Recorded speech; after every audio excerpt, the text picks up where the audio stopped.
அது நேரடியாகவே அல்லாஹ் குர்ஆன்ல பதிவு செய்யறது. யமஹக்குல்லாஹு ரிபா,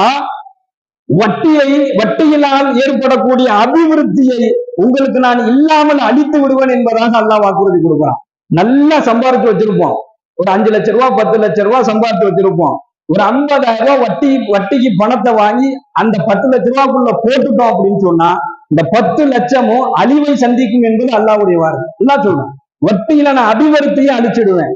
வட்டியின் மூலமாக நம்ம பொருளாதாரத்துல எங்கேயுமே உயர முடியாது. இன்னைக்கு நம்ம வியாபாரங்கள் செய்யறோம், தொழில்கள் செய்யறோம், அவசர ஆத்திரத்துக்கு ஒரு ரொட்டேஷனுக்கு பணம் வேணும், திடீர்னு நமக்கு தேவைக்கு பணம் வேணும். அப்படிங்கும் பொழுது நம்ம யார்கிட்ட என்ன செய்ய முடியாது, கடன் கேட்டா நம்ம அவசரத்துக்கு பணம் கிடைக்காத ஒரு நேரங்களில என்ன செய்யப்படுது, வட்டி கடனை நாட வேண்டியதாக இருக்கு. வட்டிக்கு பணம் வாங்கி அதை பிசினஸ்ல போட்டு ஏதோ ஒண்ணு நம்ம அந்த நேரத்துல சமாளிக்கக்கூடிய ஒரு சூழலுக்குள்ள வாழ்ந்துகிட்டு இருக்கோம்.